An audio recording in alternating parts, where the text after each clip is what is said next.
हम लोग का छुट्टी जब बंद हो जाता है, इसकी वजह से छुट्टी बचा हुआ रहता है। उसके बावजूद एक बार में 12 छुट्टी मिल सकता है, लेकिन 6 से ज़्यादा नहीं दिया जाता है। इसके लिए हम लोगों को काफ़ी समस्या होता है और इस समस्या का निदान किसी के पास नहीं है, कोई सुनने वाला नहीं।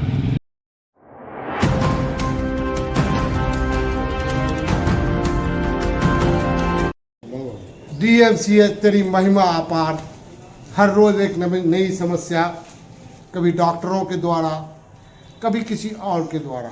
ये जो पैरामेडिकल स्टाफ हमारे पीछे जो नर्सिंग स्टाफ खड़े हैं, इनकी एक बहुत बड़ी समस्या है, क्योंकि जो बिना पौवा पाती वाला आदमी है उसका तो कोई गुजारा नहीं है।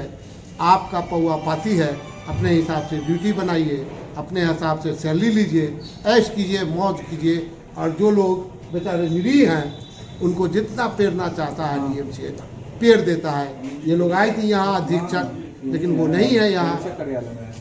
तो इन लोगों से हम लोगों की बात हुई है, क्या समस्या है इनसे सुनते हैं और आप भी फैसला कीजिए कि नाइंसाफ़ी ज़्यादा देर तक बर्दाश्त नहीं की जाती है। आप लोग आज डीएमसीएच सुपरिटेंडेंट कार्यालय में आई हैं, क्या इशू हो गया, क्या मसला हो गया, जरा बताएं। देखिए कि इशू यही है कि कई बार हम लोग भड़वली अधीक्षक उपाधीक्षक मैडम से मिलते रहे, उपाधीक्षक सर से भी हम लोग अपनी समस्या को जो है बार बार इनके पास रखते हैं, लेकिन इन लोगों के द्वारा हम लोग के समस्या को बिल्कुल नकार दिया जाता है। यहाँ बिल्कुल मोनोपोली कुछ लोग हैं जो सेलेक्टेड हैं, जो चहेते हैं उपाधीक्षक के। पूर्व में जो मातृका थी, अभी तो नई मातृका कार्य प्रभार ली इनकी कार्यशैली, तो आगे पता चलेगा। उनके द्वारा किसी भी ट्रेनिंग में हो, कुछ में हो, कोई क्राइटेरिया नहीं किया जाता था फॉलोअप, और अपने मन से सबका नाम दे करके जो इनके आगे पीछे चक्कर लगाते हैं। ऑफिस में 4 बजे के बाद 5 बजे के बाद यहाँ जो स्टाफ नर्स है वो अपना ड्यूटी छोड़ करके उस चीज़ को आते हैं, यहाँ सबका आगे पीछे किए और अपना मनमाफिक अपने हिसाब से वो ड्यूटी भी लेते हैं। और वो जो है कई ट्रेनिंग है जिसमें कि सभी स्टाफ है, सभी जीएनएम एटलीस्ट तो करके, या अगर उच्चतर डिग्री है किसी के पास में तो उसको प्रशासन, और डिग्री बहुत बड़े मायने नहीं रखता है, क्राइटेरिया होना चाहिए। जरूरी नहीं है कि डिग्री होने के बाद उसके पास प्रॉपर नॉलेज हो ही। तो एक क्राइटेरिया फॉलो अप करके उतना क्वेश्चनर पूछ के डिपार्टमेंट अपने हिसाब से करके सेलेक्ट करके डीएमसीएच से स्टाफ को भेजे। क्या कारण है कि विगत 1 साल से जब से मातृका सोना कुमारी बनी, पर्टिकुलर लोगों को ही सभी ट्रेनिंग में भेजा जाता है, उसी को सारा लाभ दिया जाता है। 1 साल से उन लोगों को नाइट ड्यूटी नहीं करवाया जा रहा है। बाद बाकी स्टाफ को 2 महीना पे नाइट दिया जाता है, 3 महीना पे दिया जाता है। साथ में अगर किसी के साथ समस्या होती है, हमारा स्टाफ बोलने आता है कि इस महीना ये समस्या हमारे ड्यूटी को 1 महीना बढ़ा दिया जाए, तो उससे आवेदन लिया जाता है। ये कहाँ का नाइंसाफी है। ये 4-5 जो मुख्य आदमी है जिसकी नाइट नहीं लगती, उसका क्या क्या नाम है? आप रोस्टर उठवा नाइट गुड्डू कुमार मधेसिया है, प्रशांत कुमार यादव है, गणेश चौधरी है और एक आकाशदीप है। कभी उसको बायोमेडिकल वेस्ट के नाम पे, तो कभी ओटी चल नहीं रहा है और 6 महीना से ओटी में उसको बैठा करके जो है सो रखा जा रहा है। दूसरे वार्ड में लाचार लड़की, बीमार लड़की काम करती है इमरजेंसी में, उसके साथ कंसीडर नहीं करके जो हाथ पैर वाला उसको बैठ करके ड्यूटी दिया जाता है और चारों तरफ वो लफवागिरी करते घूरता है। लेकिन एक सवाल यहाँ पे है, अभी मातृका नहीं आई है। हाँ, ये समस्या 1 साल से चल रही है। आपको नहीं लगता कि आपको ये आवाज़ उठाने में देर हो गई? आवाज़ तो देर हो नहीं गई। कई बार प्रशासन का कमी जो है, जब कोई उगता है तो अपने संस्थान के कमी को जगजाहिर करता है।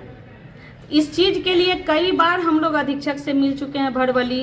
कई बार पूर्व मातृका जो थी वो तो बिल्कुल इन चारों के गुलाम बन चुकी, हम खुले मन से बोल रहे हैं। उनको कहा, इसलिए हम लोगों का मांग है कि विगत 1 साल का ड्यूटी रोस्टर का जांच करवाया जाए, अविलंब इन चारों का ड्यूटी भी रोटेशनल लगाया जाए। अगर नहीं लगता है तो बाद बाकी कोई भी स्टाफ नर्स नाइट ड्यूटी नहीं करेगा, क्योंकि सब स्टाफ नर्स के पद पर ही बहाल हुए हैं और सबका अधिकार बराबर है और सब काम करने में सक्षम है। अभी आप लोगों ने क्या किया है? क्या अभी यहाँ पर क्या कर रही हैं? अभी हम लोग अधीक्षक से मिलने आए थे, कल भी वार्ता हो चुकी थी। अभी बीएनआरसी का एक क्वेश्चनर सेशन चलने वाला है, जिसमें अपने नाम से बिना किसी को सूचना दिए हुए, बिना किसी को बताए हुए उपाधीक्षक और मातृका मिलकर के, जबकि परसों पूर्व मातृका के समक्ष सुप्रिंटेंडेंट मैम का भी बात हो चुका है कि मैम बताई है रजिस्ट्रार मैम कि आप जिसको चाहते हैं उसको भेजें, उसके बाद फिर इन्हीं लोगों का नाम क्यों दिया जा रहा है? लेकिन दोनों में से कोई नहीं है। जब आप नहीं है तो ये समझिए ना कि हम लोग जब आते हैं मेजोरिटी में, जी। हम लोग हमेशा यही धरना प्रदर्शन नहीं ना करने आएंगे। नर्स हैं, डिपार्टमेंट का काम संभालना होता है, धरना प्रदर्शन के लिए मौका निकालना होता है, वार्ड मैनेजमेंट करना पड़ता है, तो हमेशा नहीं आएंगे ना। 2 आदमी 4 आदमी प्रत्येक दिन आके मिलते हैं, लेकिन हम लोग का कोई सुनवाई नहीं होता। क्या नाम हुआ आपका? मेरा नाम सुमन कुमारी है। जब तक आपकी मांग नहीं मानी जाएगी तब तक आप धरना पर रहिएगा? धरना अभी नहीं कर रहे हैं, आप लोगों के माध्यम से सबको सूचित कर रहे हैं। उसके बाद यदि हम लोगों के मांग को नहीं माना जाएगा तो क्रमबद्ध जो शेड्यूल है उस हिसाब से हम लोग अपनी मांग को मंगवाएंगे। इसके लिए हमको स्वास्थ्य मंत्री तक जाना पड़ेगा, तो जाएंगे, क्योंकि बार बार जब ये इस तरह की ओछी हरकत होती रहेगी लोकल प्रशासन के द्वारा तो स्वाभाविक है कि आक्रोश होगा सबों को, और उस आक्रोश का तो हम लोग उपाय ढूंढेंगे ही। अमरेश राजा और कौन कौन लोग शामिल हुए इसमें? अमरेश राज है, अभिषेक कश्यप, बबलू वर्मा, रविंद्रनाथ शर्मा, महेश काजला, रामवीर, सामने आ जाएगा गुड्डू कुमार मधेसिया, प्रसाद रजनीश को जाना है। रिलीविंग लेटर अगर देती है प्रशासन, उसके बाद हम लोग बैठेंगे धरना पे।